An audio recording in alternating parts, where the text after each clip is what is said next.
excited to get to our first conference win at Howard University on the road. I thought it was a good start for us in this conference play. I thought we got off to a great start of the game. Had one of my better starts offensively, receiving the football and having a scoring drive right at the beginning of the game, something we had not done and something we've been talking about and emphasizing, trying to just get off to our best start as possible. I thought we played well in all phases, and particularly our special teams play. And we're excited about what our special teams is bringing to the table as well. As we look forward to South Carolina State with this short week, we're excited about that and to be a national game, nationally televised game on ESPN, and looking forward to Thursday night versus South Carolina State. How fired up are the guys to be on national TV? Extremely pumped and ready to go. Not just the national television piece, but an opportunity to get to 2-0 in the conference against a very good football team. So we're tuned in. Our guys are tuned in and aware as we get to work to get to number 2. So we're excited about that as well. One more time. Because South Carolina State's kind of been a source of frustration for Central. Well, South Carolina State is a very good football program. If you look at over the last 10 years what they've done, and as we 4 to 5 MEAC championships, as we make our mark in this conference, we love to be where they are. As it relates to the success they've had winning MEAC championships, success they had in getting into the FCS playoffs. So that is certainly a standard that we would like to get to as we make our mark through this conference. At the same time, good win against South Carolina State last year. It's last year's game, and we're looking forward to them on Thursday night and getting off to a great start. How do you match up with them this year? One more time. How do you match up with them this year? I think we match up pretty good. I really do. I like what we've been doing. We did this past week, as a matter of fact, working on our mistakes and fixing our mistakes and improvements and the like. But they present some problems offensively and defensively. They've got great personnel. But I think it brings a good matchup here, just in terms of what they're bringing to the table and what we bring to the table. It's going to come down to who plays the hardest and who has the fewest mistakes throughout the football game. 12th man? 12th man? Yeah, do you need that? Indeed. I don't think there's a coach in the country that wouldn't want the 12th man there. So it's going to be very important for our Eagle fans to come on out and make it extremely uncomfortable, for South Carolina State as they come into our home, and we look forward to protecting our nest. Can you sense the buzz around campus so far? Indeed. The whole whiteout concept has been publicized wonderfully, as it relates to this game, as well. Certainly it's being talked up pretty good, and again, it just brings an unbelievable amount of exposure to the football program and to the university. How satisfying is it you were around last year when the game was played on ESPNU and everything, and the comments were afterwards. So what kind of excitement did the folks around Central campus get from that feedback they got from that? Sure, it was a wonderful experience. I think everything went extremely well. Not just certainly the game, but just how things were presented off the field as well. We had a good showing on the field, obviously with a win. But I think the whole setup is in terms of our fans coming out and cheering us on and having that national exposure was huge. But I thought our marketing department and our administrators and what the university did to make sure that game went well, was exciting. I thought it was first class all the way.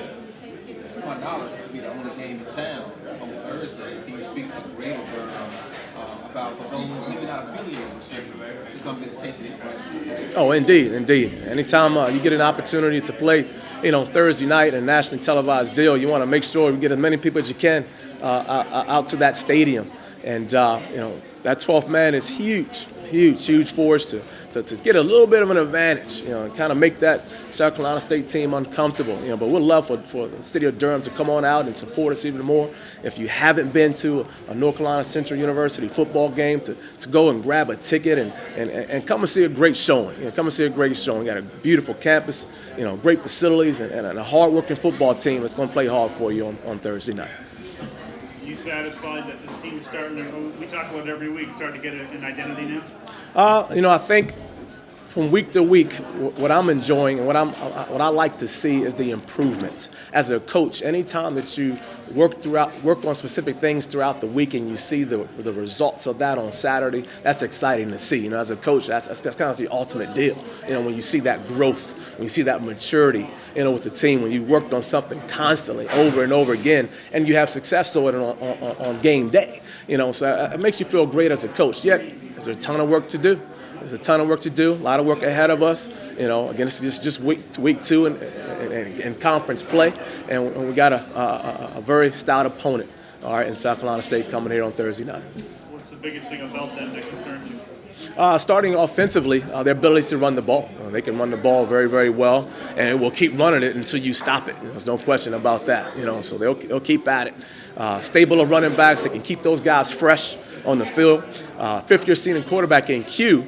Anytime you have a football program and you can have a fifth-year senior quarterback running your system, that's always a positive thing. I think you can pull out all stops, for the most part. So he's a threat as well. And receivers, long, tall, fast guys that can run. So it's going to be important for us to get to the quarterback to prevent, those guys getting the football.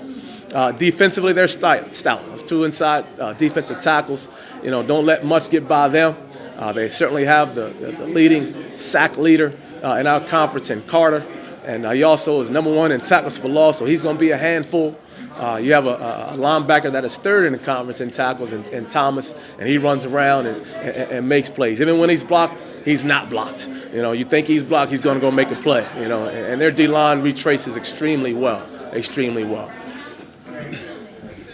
What was it that you saw in the team last week that maybe surprised you or got you excited during the pull-up? Sure. I don't know if there's anything that surprised me.